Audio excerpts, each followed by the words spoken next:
Trainers of all types, drafters of all disciplines, hello. Welcome to the MagneZONE. I'm Cossack11, and with me, as always, are my co-hosts, Adam. What is really good? Sam. Was really, really good. And Clutch. Pokemon is a trash game. Hey, it really is. Let's talk about it. So we're going to be talking about TPL Week 3 coverage, and we're also going to be talking about some FATs that happened during Week 3, taking effect Week 4, and have already taken effect. Basically, by the time this gets out, those have long taken effect. But better late than never, as I always say. I don't always say that, but I figured it might work. As some people frequently say. Yes, there we go. And we'll talk about our Mon of the Week. Also, one thing I did want, I forgot to ask this before we started recording, but do we want to do draft overview for the MBL thing? I'm not saying we do coverage after that, but do we want to at least cover the draft? That's what I'm asking. I mean, I think we could. We might end up like streaming it or something, but I don't think all of us are around for that. So yeah, that's fair. I don't think we will if we're not covering it though. After, okay, that's fair. Post analysis. Right.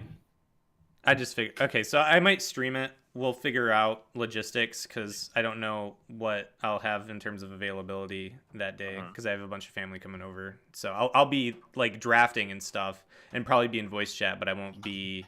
I don't know if I'll be able to have access to my streaming setup or anything like that during that time.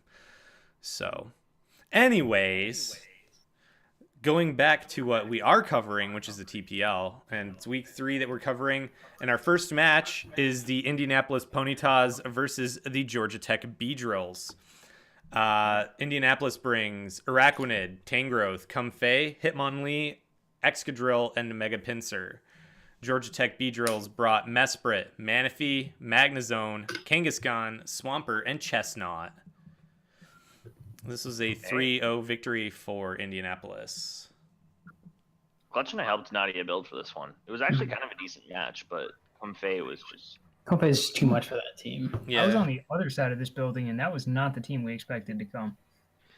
Yeah, well, I was proud of myself because, the three Nadia, Clutch, and I are sitting in chat, and I had the realization that you could build a MagneZONE set that could trap an Excadrill. That was so much heat. Air Balloon, Magnet Rise, Hidden Power Fire, Sub, Thunderbolt. It didn't work out as perfectly because Magnet Rise expired and as Pac brought his Excadrill in, but I thought it was a cool set. And also Manaphy was really, if it had been in a better position, it could have gone in. It was a skill swap Manaphy, which is super cool. Oh yeah, I remember that. Because it could catch it could grab the sand rush from Drill. Or water bubble from Araquanid also works. Yeah, water bubble from water bubble into Waterium Z. Plus 3 Waterium Z can OHKO Assault Vest Araquanid. It's super dope. Yeah. We did some calcs for that. It was an interesting matchup in that sense. I'm surprised. Did you guys? At the end, really, that game was decided. That game was decided once Pac brought in Comfey and just got the comments going. Yeah. That's a lot of times what happens when Comfey gets in and gets a couple combines up. It's tough to deal with because it gets double priority with the Giga Drain. Depending on what you're bringing, it gets Giga Drain as priority. It gets. Draining Kiss is priority, which means it's healing itself and hitting you like a freight train. It's weird coverage, right? Because the thing is that if you have a mon that can take one hit from it and hit it with a super effective physical attack like an Iron Head, then it's done. But, literally any steel type stops this thing. Yeah, steel types are a big problem for this thing. Unless it has a really good quad, you can hit an HP. Right, yeah. And also bullet punch. Well, also Well, slower Heatran sets, Comfey actually kills because it can pack HP ground. True. And I have done that before. Doesn't even really need to be a slower Heatran, right? Yeah, I guess you're not running speed on a Comfey. Yeah, you're not. Anyways. Yes, but regardless. Yeah. But yeah, I think it was this was Nadia actually had a good showing and Pac played well as well. But it was really the thing that Comfey kind of win. Or once Comfey set up once, it was just gone. Yeah, and that's one of those things where, like, I think if Nadia could have pulled it off if she got Manaphy set up in the right situation earlier, but it just didn't work out. It wasn't in the cards that game. It turns out, like, later on, if you looking at the match, this might not have been as, apparent early on, but, like, it's basically whichever person got their main setup mon in and set up kind of swept the other. So sometimes you have to identify that and kind of play risky. Yeah, and I'm it's Pac, so he very well might have done that, and that might be why he got his Comfey in when he did. It's also why he pressured Manaphy out. Yeah. Oh yeah. Early game. Right. Well, I mean, that's kind of a no-brainer. You almost always try to pressure that Manaphy out because most of the time Manaphy's trying to set up a tail glow on you anyway. Fair. Anyway, moving on to the next match: Kansas City Kingdras versus the Anaheim Mighty Golducks. And this was a close one. Kansas City Kansas City brought Mega Audino, Lycanroc Dusk, Superior, Blastoise, Kyurem Black, and Gothitelle. Anaheim Mighty Golducks brought Mega Blastoise, Registeel, Nidoking, Tapu Bulu, Komala, and Thundurus T. So I'm gonna level with you. I was kind of now it is clutch. So I wasn't like extra surprised to see Mega Audino, but I do know that he had a lot of like lack of enthusiasm. Like he's very much in the like mindset of, well, if I'm gonna have to, I might as well pick it. And then I didn't know if he was gonna use it or not. So clutch, I'm glad to see him. It's Mega on the Audino. Team. It's gonna get brought eventually. Yeah. Yeah. I mean, I figured that was the case because you're very much like, I have what I have and I'll use what I have type of coach. But I wasn't 100% certain. So I do know you had a lot of lack of enthusiasm for that mon, but this is a really close match. Yeah, tell us about it. Such a great match. The first 20 turns was kind of not worth watching at all because essentially just Gothitelle tricking a Scarf to Registeel and setting up to +6 and then 3 KOing a Registeel, which is kind of cool. But like, because Gothitelle I was like kind of not sold on. Then I just did that. Then I just like literally deleted a Registeel because I could, and like I'm kind of a little more sold on Goth now. So that's really nice. But like I took the first like 20 turns of that match, like setting Goth to +6 and then immediately be revenged by Scarf Bulu. So that was that Bulu would be a problem this match. Yeah, Scarf Bulu was super frustrating because especially since like it was a tough lock, I think, for Anaheim. Just like due to because they had to like choose between Extra Power plus like Horn Leech. Yeah, and with Kyurem Black in the back as well, it can let that thing in if it clicks Horn Leech. Like, exactly. And Kyurem Black kind of got a kill every time I kind of came in. Scarf Blue is like one of the better Bulu sets anyway. Like it is. I think. I didn't bring a Scarfer, so I didn't bring a Scarfer. You didn't bring a good Scarfer. I didn't bring a real. Gothitell's a good Scarfer. It's like a good Scarfer, but like it's not like a traditional Scarfer. No. But yeah, it's like I had to play around he brought doubles, which was kind of frustrating. Playing around Nidoking and Bulu was proved to be super problematic. Especially Nidoking was such a problem throughout the entire match because the second it got in on Audino for free off a Volt Switch, it kind of claimed one. It was never really fun. But essentially, after like the first like few turns, after like those 20 plus turns of trapping, and then like there were the next few turns with like trades. We ended up to this position where I got it in SERP on I don't remember what it was. I think it was on a Blastoise. And I got a free Leaf Storm off, and Thundurus comes in, doesn't take 2 because it was like an offensive SERP and like grassy terrain boosted, and like it was. So I get to a KO, and he brings in the Nidoking, goes for Poison Jab, and I live on like 3 health. Oh, that was yeah. And I get rid of the Nidoking back, and like then right Nidoking was gone, the game was just mine essentially because like I could deal with anything else he had in the back. Yeah. All right.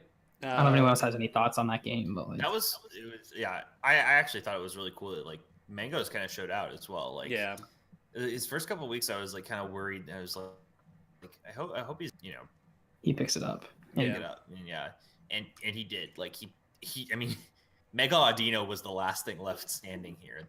Like this battlefield was just a sea of carnage and a Mega Audino. Yeah, like, standing there smiling.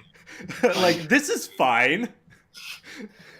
Yeah, no, that was a good game. Yeah, that was worth watching. It was like 60 turns, but worth watching. So 54 turns. Okay. Yeah, so good matches all. Yeah, Mango's definitely like It kind of looks like Mangoes has found more of a groove with this team. Which maybe those roster changes will help them out as well. Yeah, that's true too. He did make some roster changes. So, moving on to our next match, San Jose Sharpedos versus the San Antonio Sceptiles. And the San Jose brought Tapu Fini, Mega Latios, Masquerain, Darmanitan, Miltank, Hawlucha. San Antonio brought Tornadus T, Suicune, Porygon 2, Galvantula, Megalopony, and Gengar. And this was a 4-0 victory for San Jose. I have never seen a Porygon 2 go down so fast to one hit. Yeah. That HP bar dropped so fast when Darmanitan super powered it. Yeah. I was watching I was like, oh my god, it's gone. Yeah. He did. Darm is brutal, man. Slow pan to the left with shook face. Jesus. Yeah. Yeah, that Darmanitan put in work. Mega Latios put in work, as we expect from Mega running Lati. through people so far this season. Yeah, This team is kind of monstrous. I'm like, I think so far out of all the people in our division have put up the best showing against him. Like, he's been Mega Latios, so good. Hawlucha, Fini, Darm. Yeah, every week and every time it's just a clap. Yeah. I mean, he's got Lucha, Rachi. I mean, but then you got Veil from Ethan, before week 1. It'll be 0 Veil.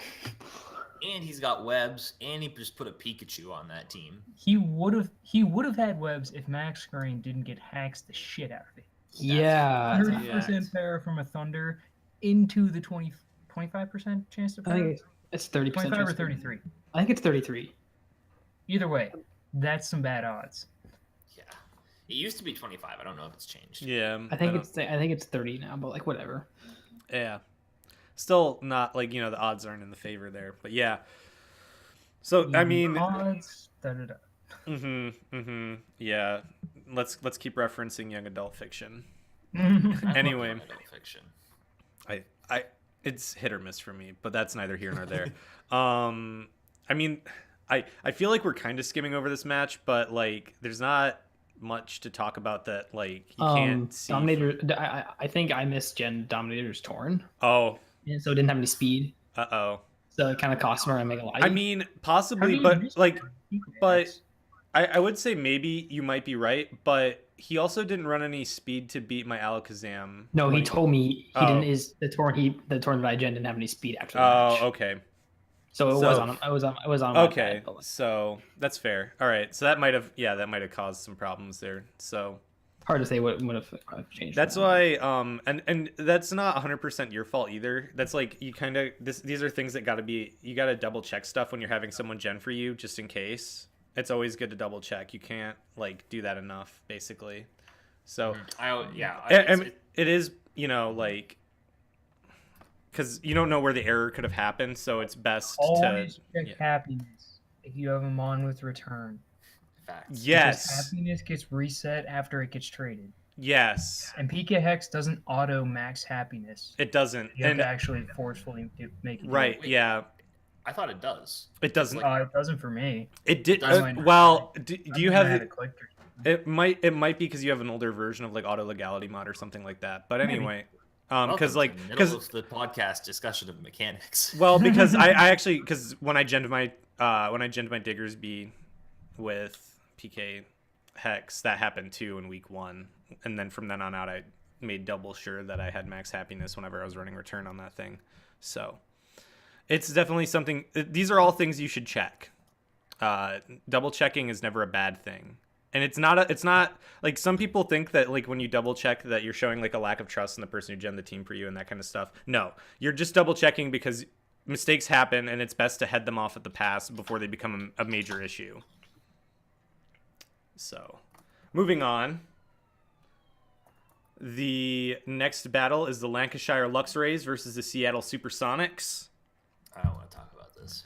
There's no score here, but we can extrapolate based on kills and stuff like that. So Lancashire, anyway, the brings, Lancashire brought Mega Beedrill, Melodic, Hydreigon, Tapu Koko, Gligar, Cloyster. Seattle Supersonics brought Steelix, Mandibuzz, Mimikyu, Megalatios, Electros, and Exeggutor. And this is Lancashire 1-2-0. 2-0, yes. Sure, 1-2-0. Yep. Yep. Oof. This was a lot of revenge killing. There was a little bit of Like that. 17, 18, 29, 30, 36, 37, 38, 39. Yeah, there was a lot of revenge. Yeah, it descended quickly because the thing is that it was 5-5 for a good while. Because I basically like I brought Megalodios to this matchup to switch into Entei, and so it was kind of the thing that I was willing to let go of earliest. And so I ended up trading it for his Melodic basically. And I felt like I played. I mean, Clutch and I have talked about this like a lot because this battle was like, it was a little bit. I mean, it was kind of sad for me because the spot where it really turned was when I brought in Mimikyu on a leftovers Gligar. It was at like I think 45-ish%. And I miscalculated the play rough. I thought it would kill from that range because like I was just like, oh, it's a Gligar without an Eviolite. Like, how bulky can it be? And the answer is bulkier than you think. Yeah, so I was just trying to get rid of it, and I definitely messed up. And once it broke my disguise, I just went to like I think I went to like +4, maybe even +6. Oh no, you went all the way to +6. Yep, I went all the way to +6. That was what I remember too. But like, and I was just like, all right, I can set up in front of this thing, and the disguise is gone, so it's now or never. And if I'd had rocks up, I might have had it. But in the end, what ended up prevailing was the Sash Cloister that he had in the back that lived the giant play rough on 1 health and KO'd back. And kind of the final thing to throw this game for me was that I what was it? Clutch, you talked to me about this, right? I had like Steelix, Mandibuzz, and Exeggutor left with Hydreigon, and yeah. And you threw Mandibuzz into the fire when you could have saved it for damage. You could have sacked something else, forced him to lock into something. Finish out telling them why that's a bad play, and then we can move on. I think the reasoning was that you gave Mandibuzz damage back in on a Hydreigon ever and get the roost, and he applied too much pressure so where you couldn't get the roost off. Yeah, so mistakes are made. Everyone makes them. Some more than most. Cough, cough. Cossack, cough, cough. And we're going to move on to the next match, which is another one of our hosts' matches. Acheron Alakazams versus the Colorado Agrons. Acheron's brings Kofagrigus, Metagross, Como-O, Snorlax, Arcanine, and Mega Gardevoir. Colorado's brings Mismagius, Megacizor, Toxapex, Scrafty, Talonflame, and Donphan. This is a 2-0 victory for Acheron. Tell us about it, Adam. Let me think here. Once you got Gardevoir in the mid game, it was. Oh yeah. Yeah. That Gardevoir was the sub on Donphan and claimed 3 kills. Back and just blew open the game. Yeah. You're right. Mega Gardevoir is in fact ridiculous. It is. It is a terrifying Mega Evolution to face, especially when it's behind a sub, because then it's stupid hard to revenge, and it's just gonna kill whatever you send in. And real quick, like depending on how, like if Teleport is staying the same way come Gen 8, like Mega Gardevoir might be even more terrifying because it'll have pivot capability. Like it'll have like a pseudo U-turn capability with Teleport. Yeah. So what? Like yeah, the way Teleport was working in next gen is gonna in like Let's Go is like a minus priority turn anyway though. So yeah, back on this match. Yeah. Back on this match though, the game was kind of tight until I think it was kind of a mistake for him to try and set rocks on Gardevoir. I expected him to switch out and save it because I still had an Arcanine. Yeah, I felt like he's either gonna like and attack you, like he's either gonna attack you or something like that. Like. Yeah, he stayed in, and I was like, "Shit, there goes my sub and all the." But he goes for rock, and like him going for rocks, like the best case scenario for you because like he like rocks, and I was like, "All right." Oh my god. We take those as we frequently say here in the MagneZOne. Indeed, we do. Yeah. And essentially, he was forced to give you like 3 months. Like he was forced to give me 2. He gave me Toxapex for no reason. Yeah, that was a. interesting Maybe he thought play. he would live a psychic. It's possible. I mean, And then I just shocked his face in.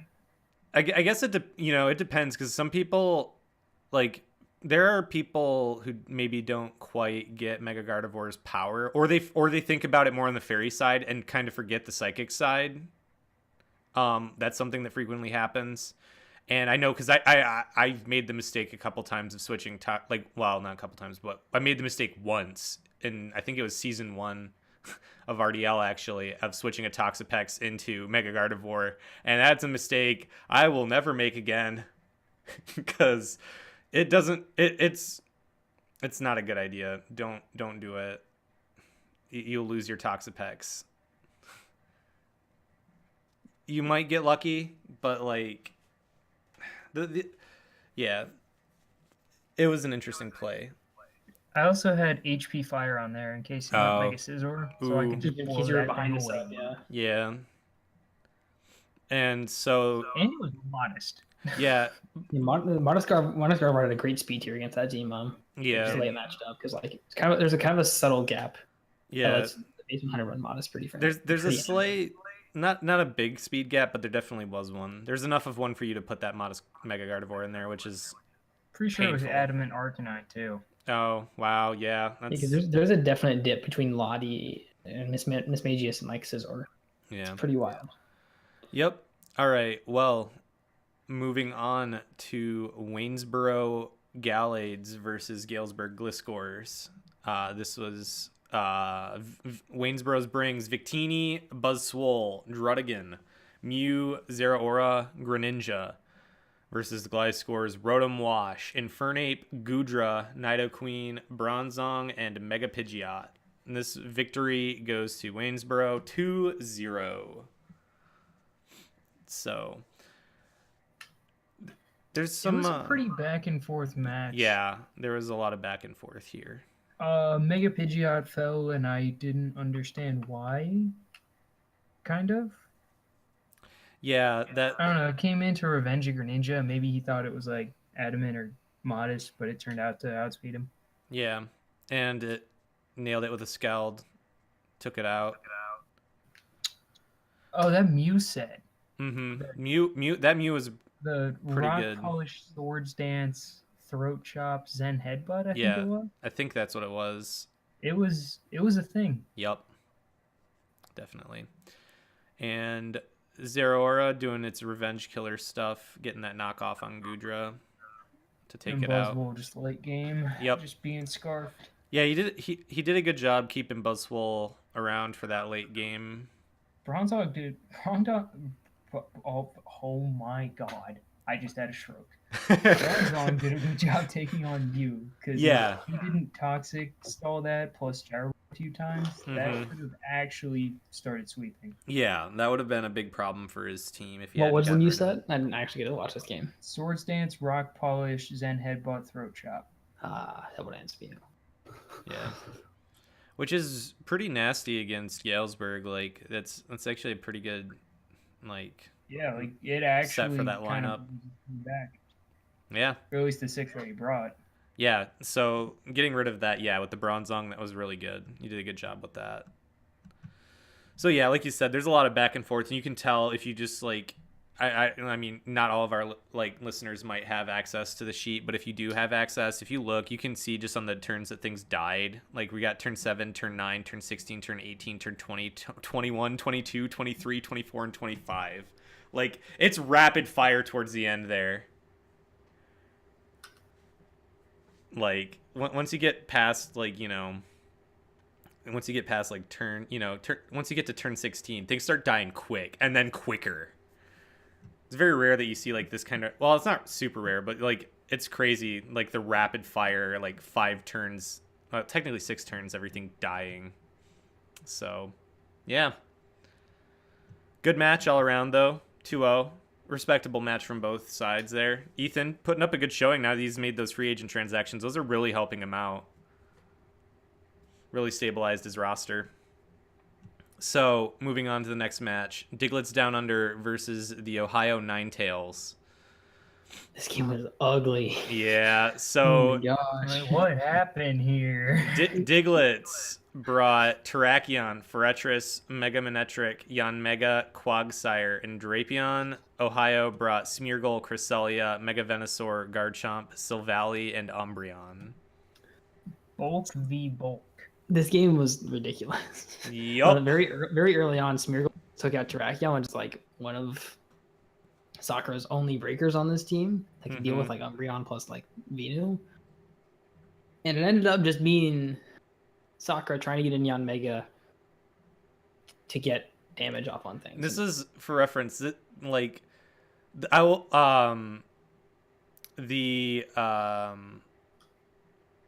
did I did read the brings, right? Yes. Okay, sorry. It's late and I have a lot of stuff going on, so my brain is maybe not in the best condition. But Just also, I forgot to mention the score, which is 4-0 win for Diglets Down Under. So I think the easiest way to explain this match is that there were kills on turns 5 and 6, and then the next one was on turn 41. yeah, this was a 62 turn battle. It was a long battle. It's like more than my last 3 weeks combined. Yeah. Yeah, it was definitely a long one. Sakura just had to find a way to position his Yanmega to get kills on things, and eventually it just kind of everything just kind of fell into place. Especially since Stealth Rocks were not up on it for Yeah.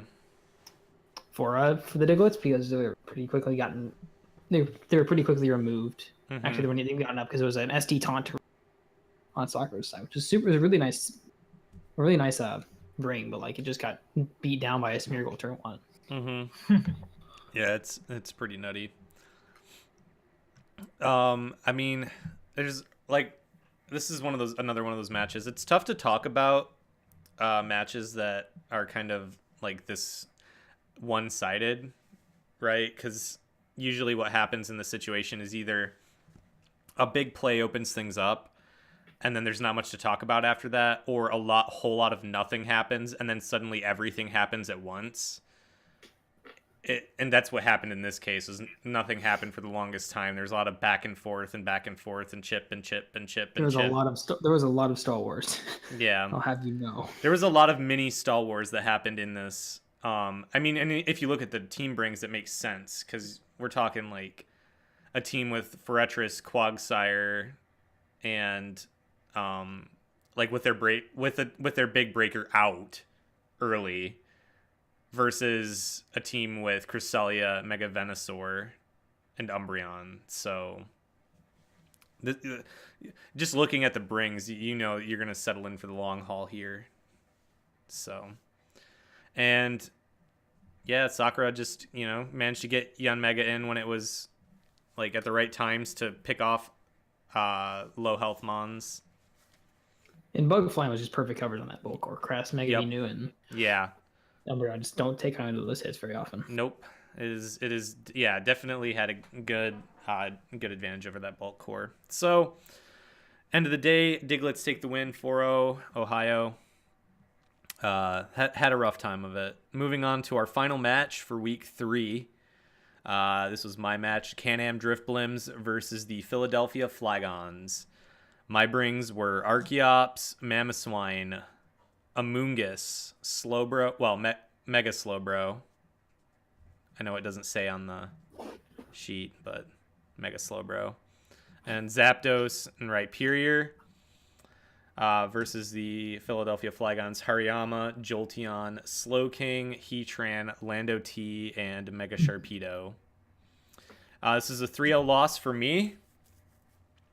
Basically what happened is Philadelphia did a real good job of controlling the pace of that battle. Also, because I scarfed Archeops, and I had special Archeops, and I scarfed it in anticipation of either scarfed Lando T or scarfed Heatran. Philadelphia didn't bring either of those. They brought Rocky MZ, Lando T, and Air Balloon Heatran, which kind of screwed me up because Archeops, the problem with like scarfed or choiced Archeops in general is Archeops can't stay in on things because it has like no health, and once it gets below a certain point, it has no attack either. So it just kind of turned into this situation where I'm like, I had like it was, yeah. I kind of regret looking back bringing Archeops Scarfed, but like there's no way I could have known that he wasn't going to run that. Also, he had good tech on Slowking, packing safety goggles to counter Amoongus's Spore. That was pretty good. I wasn't anticipating that. Not much to say other than the pace, from my perspective anyway, because the pace was controlled. Like, I lost Amoongus to Rocky MZ Lando T. You lost Zapdos. Or no, I lost Zapdos to Rocky MZ Lando T. I'm thinking of a different week where I lost Amoongus to a Z move. So yeah, that game kind of like Heathcliff had pretty good control over everything. What did he have? Yeah, Flame Charge Heatran, which is really cool. Yeah, Revenge Archeops, but things might have been a little bit different because apparently one of the kill he picked up on my Rhyperior, the Hidden Power Grass on Rhyperior from Jolteon, that was a roll to kill. Yeah, I don't know what the roll was. So. I don't know what the roll was either, but he said it was a roll to kill. So, so like there was a small roll. So if that hadn't killed it, that might have been different then. I don't think it would have been that different, to be honest, though, because Rhyperior still would have been a one-hit KO for literally everything on their team. Well, no, actually it wouldn't have been because it had a Papa Berry, and the Papa Berry didn't proc. Oof. So, yeah, I'm definitely gonna. And once he got rid of once he got rid of a couple of things, Shark had such a great matchup. Oh yeah, once he got rid of Zapdos in particular, once he got rid of that, Sharp comes in for free, really basically. Just it, honestly. Yeah, if he had that thing at like 50%. Yeah. Or like, especially if you had it like 60% with rocks up or something. Yeah, it was pretty brutal. I mean, yeah, I've been genning for Heathcliff, and like he definitely mentioned he was like, man, he's like, I love playing with Mega Shark right now because it's like, it makes your end game kind of interesting, or like, you just really need to get about 50% on everything, and then here comes this big scary. Mamo almost pulled it. Mamo is kind of close to bringing it back. Like, if I hadn't got as much chip, I actually kind of regret because I actually brought Assault Vest on Mamo. Because I was looking at the special threats for Mamo, and I could turn certain, I could turn certain 2-hit KOs into 3-hit KOs with that Assault Vest, and I was still hitting hard enough to take out the things I needed to take out, or that I thought I needed to take out anyway. Turns out I was wrong on, like, all scores from pretty much every angle. But yeah, I kind of prepped past his team a little bit, also. I always think that, like, like Mamoswine with Mamoswine likes its item with like a like a scarf or a band or a life orb or something. Yeah, I actually kind of that's the thing. I kind of wished I had scarf because I didn't. I was like, well, when I thought about like scarfing Mamo in prep, I was like, I could scarf Mamo, but it does. But if he scarfs Heatran, I lose. If he scarfs Lando T. If you scarf Lando T, you do lose. Yeah, well, that's Heatran you outspeed. Right. Well, and then I was also scarfed on Archeops, and I've run dual scarfers before. I don't like running dual scarfers if I feel like I don't have to, and I felt that I didn't have to. But dual scarfers is heat. I like dual scarfers just because it does like catch some people off guard. Yeah, no, I'm not saying that I wouldn't run it. I clearly do run it. I ran it for the first 3 weeks of RDL season 3. I ran dual scarfers, but yeah, I'm giving my opinion on it. Okay, fair enough. My bad. But what else is there to say? I say it's heat, but I haven't run a single scarf yet in TPL. Wow. So... I think I've run one. I'm not sure. I haven't run many. I ran Trick Scarf Goth. I ran Scarfers damn near every week. That's the only Scarf I've run this season. So with that's gonna cover our week 3 coverage of TPL, and we're gonna go into the FATs now for TPL. There were a few, so we'll start. It starts with phase, correct? Yes. It does indeed. Phase, which is Lancashire, drops Virizion and Tauros for Hitmontop and Meganium. So we'll see how that. Meganium's gonna body everyone. Yeah, Meganium is gonna just run a train on everyone. Like, you don't even know. Should be a tier 1, honestly. Yeah, I don't know why it isn't. Did I miss the memo that we were gonna gas Meganium and make it Mon of the Week? Did I just miss this memo? It's not too late. It's not too late, but read no. the chat. I feel like it is. No. I feel like it most definitely is. Anyway, On to our Mon of the Week, Meganium. No. Yes. So, But like, I mean, I do want to mention though with that, like, FaZe brought up that like he wanted a little more bulk from his team. Like he was kind of worried about he was worried about having having things kind of towards the front and take hits. mm-hmm. And so having a little more just having something in the back to like switch in on this, something that gives him a little bit of utility. Him on top definitely has utility. It has priority. None of that. It also gives him more hazard removal too, which is nice. Yep. Although I do feel like him on top is like tier 4 for a reason. It's a spinner that struggles to beat its own blockers. Yeah. Mm-hmm. But like it does give him an option to run like spikes with Coco and Pedro. Yeah.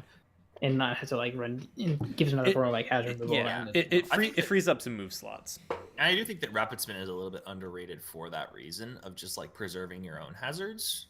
Like Defog just has such good distribution now that like. Question. Yeah. Does he have too much hazard removal? That's not possible. Literally he has not possible. 6 hazard removers. Literally not possible. I think that like Coco and Hydreigon would prefer not running Defog. Yeah. Same with Mega Beedrill. I've seen bulky support of Hydreigon. True. But like Mega Beedrill doesn't count as a defogger ever. No, it does not. If you I'm just saying 6 different ways to remove hazards. Is that necessary? It's true. I mean that. Like around Mega Beedrill, there really can't be any. Okay, but like let's look at. But let's look at 3 of those 6 hazard removal that we're talking about. Like Hydreigon does so much. Like hazard removal is so far down on the list of things that it can do that there's no need to even put it on the list of hazard removal, because if you're using Hydreigon as your hazard removal, you're either doing some like really heat tech for something, or you're desperate for hazard removal. And it's the same with Tapu Koko. I think both of them have like a place because they do get in with momentum. I mean, Mega Beedrill, that's true. Yeah, is not And then the other thing for me is that like Cloyster can run Rapid Spin. I think I even did it once in RDL Season 2 when I still had Cloyster, LOL. And the thing is that like there's just so much on this team that does appreciate not having rocks or spikes up, or like Entei doesn't like rocks. Cloyster wants to run a Focus Sash. Yeah. And but like I think he has good options. And also the fact that he has Gligar, which is just super consistent hazard removal, is great. It also does mean that people are less likely to run hazards against him in general. Not like they're not going to completely take out hazards, but people who maybe would normally run like stealth rocks, webs, and spikes are just going to run maybe webs or rocks. They're not going to run all those because they know there's no point in setting. It's when you have that much hazard removal facing you, it's definitely diminishing returns on hazard stacking, because you know that there's a pretty good chance that they'll get rid of it. Yeah, I'd argue hazard stacking is just like honestly not that viable anymore because of the prevalence of defog. But the thing is, with this team, like to me, like when I played them this week, and the thing that was the most annoying to me was that I made the mistake of having a rocker who couldn't touch Gligar. If I had Clutch brought this up later, it's like, man, I should have run Sheer Force Ice Fang and I could have 2-hit KO'd that Gligar set. With my Steel X. So, but anyways, I know, I think the team is actually I don't know. I'm not sure if Hitmontop will perform quite, Well, he's I feel like Hitmontop is the kind of thing that you grab and it just disappoints you. Yeah. But Meganium is like a meme machine, to be honest. I mean, it's a bulky grass type. It has weird utility. He's got two more. He's got two more FATs. So if he decides later on that he doesn't like one of them, or maybe he thinks that there's something else that could make those two better, he's certainly able to pick that up down the line. So I think this is, I think doing a little bit of light experimentation on the low end support isn't a bad thing this early in the season, especially because he's got a positive record right now. So oh yeah, like, I mean, he's beat me and Neek. He's he's looking in good standing. I think you know, a little bit of experimentation on the low end. We've had so many scenarios where we've had people who have dropped like mons for what we consider inferior mons, and they end up doing better because they're more comfortable with the mon they picked up. So maybe he's just more comfortable. I don't know about him being more comfortable with Meganium. When have we ever seen that? Like I can't remember once. But either way, we'll see how that plays out. Time will tell. Moving on to the next set of FATs, the Anaheim Mighty Golducks drop Aromatisse for Liepard and drop Mega Blastoise for Mega Gallade, which is interesting. I don't really know. He's still got a weird dynamic going on with his team. Yeah. I think it's all right that he dropped Aromatisse. Like he has a fantastic fairy in Bulu already, and like dropping Blastoise when you have a Rain Core is like a third. You swap a third water type for potentially one of the best megas in the format. Like and the psychic type and a flying type. We already know that if you get one Swords Dance up with Mega Gallade, you're guaranteed to win, right? That's like exactly. We know this, so like him picking up Mega Gallade makes sense. But it's interesting to me that he's also like, I'll throw this out there, that like he's been active in trade talks about maybe like getting rid of Incineroar. That's true too. And you see him pick up the Liepard there for Aromatisse. Like to me, that's like a.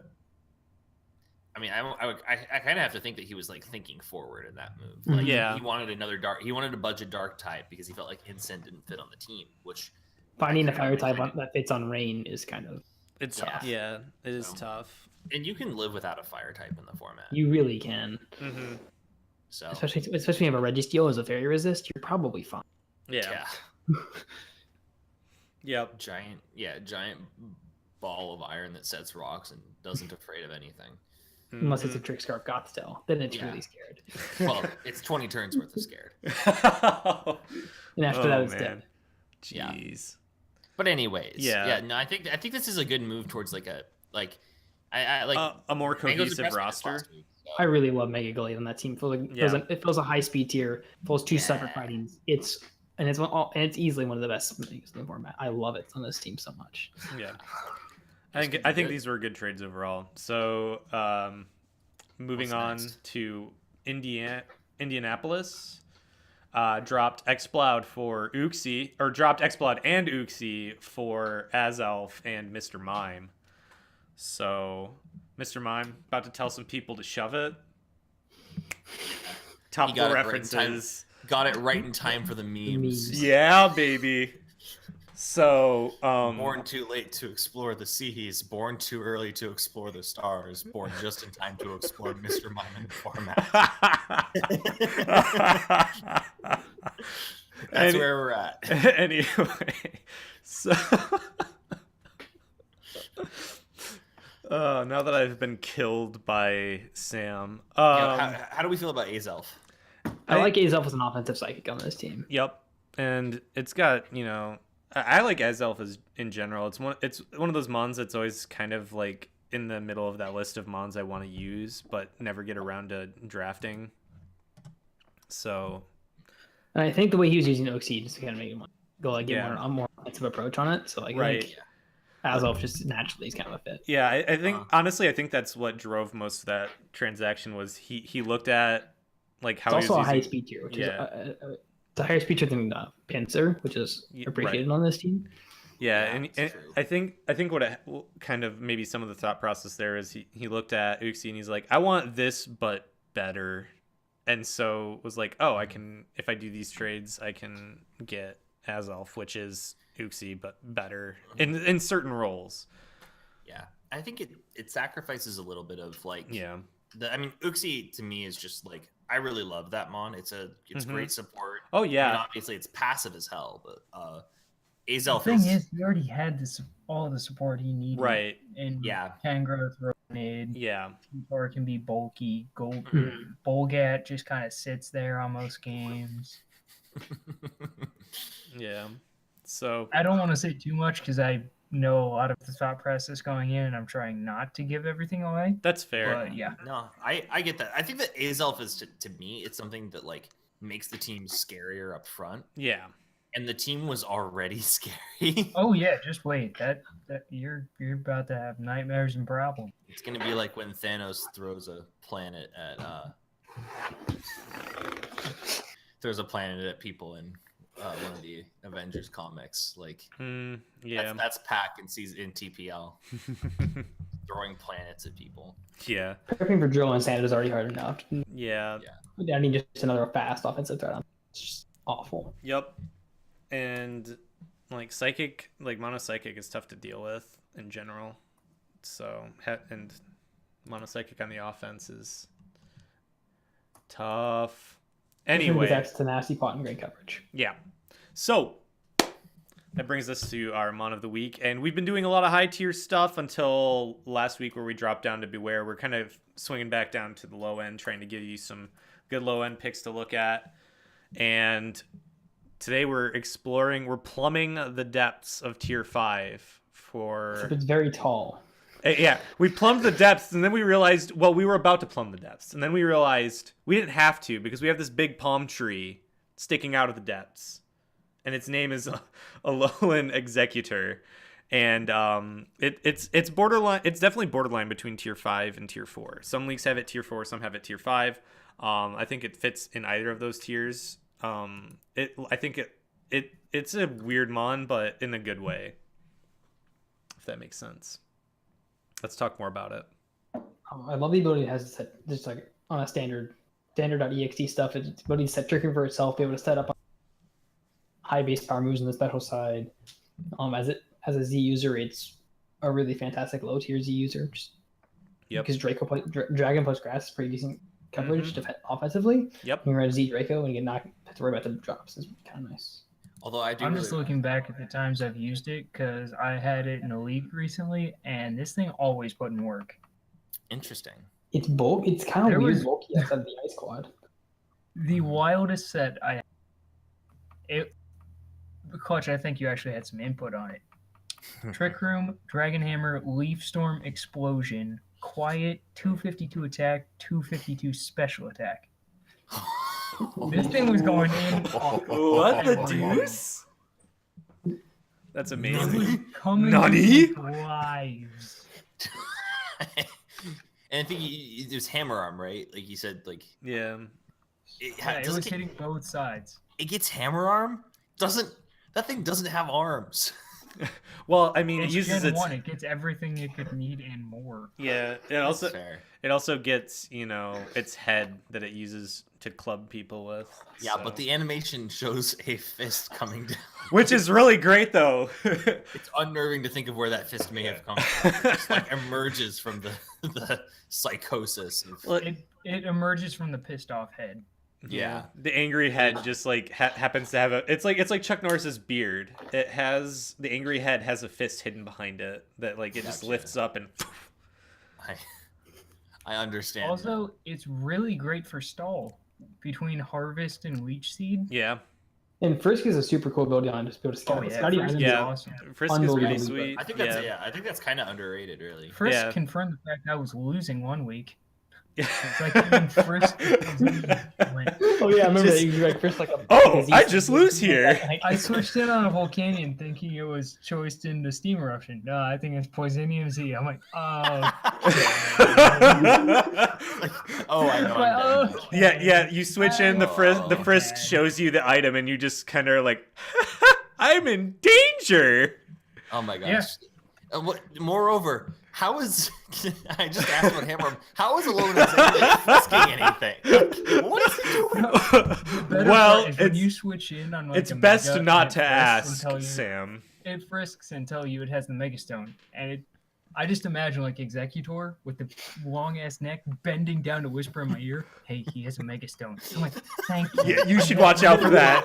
Yeah, like, hey, I just saw him palm a Mega Stone to his mon. Yeah, I need a webcomic now. Of this. Like, it's just like the Alolan Exeggutor frisking a Volcanion, walking back to Adam and bending over and being like, not even walking back, just tilting its neck backwards. No, it just has to move its head. It just tilts its neck backwards, like leans all the way back. I really want to see this thing executing the animation for Devastating Drake, because like that means like it's an animation for this elegant dragon that happens to also be a palm. Giant dirt.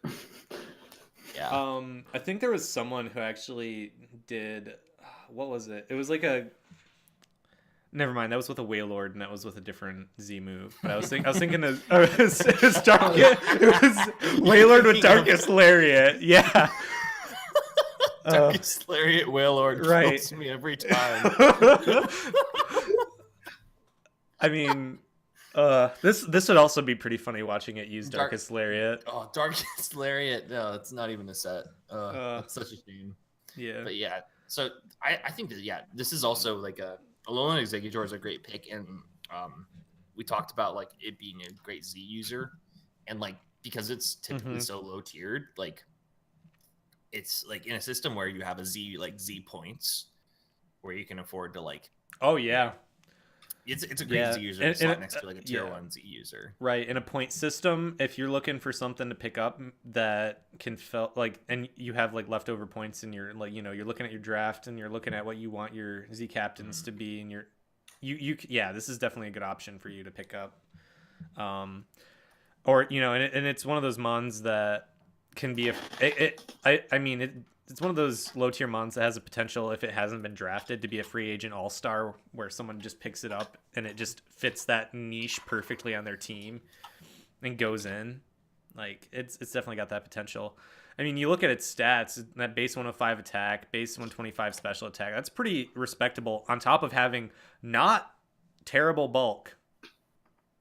Like 95, 85, 75 for bulk is not awful for a tier 5. No, I agree.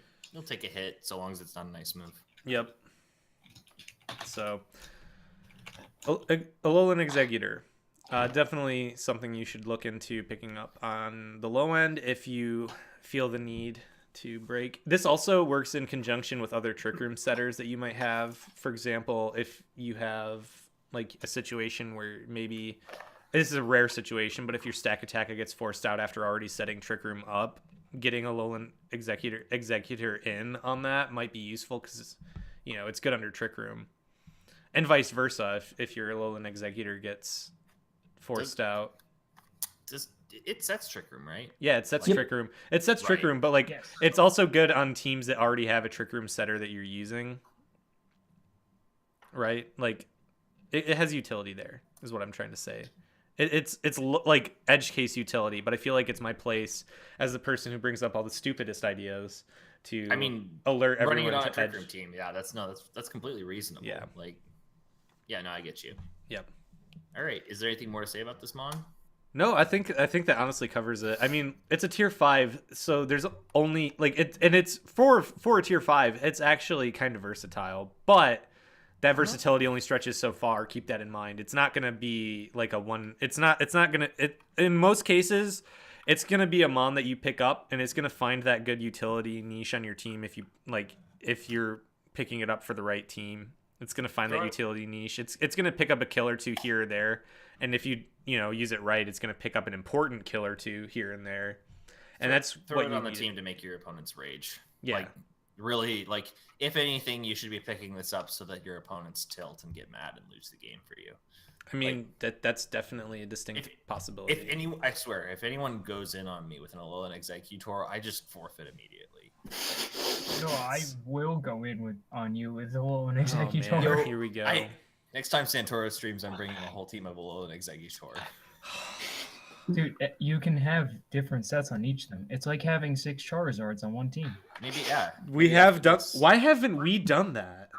We have. No, not the Charizards. The 6 Alolan Exeggutors. No, that's up next. We gotta stream this. We gotta give the people what they want, honestly. Yeah. Invite viewers like Andrew on the stream to watch us play horrible matches, and we'll talk about maybe doing that later, but after we're done recording. But yeah, I think that's actually gonna wrap it up for Amount of the Week and wrap up this week's podcast. This is a little bit longer than last week's. We actually had a little bit more to talk about. There were more FATs that were a little bit more interesting to talk about than last week. So that definitely took up a chunk of time. But until next week, may your seasons go well, your battles be victories, and your drafts be relatively unsniped, although that's not always a good thing. Peace!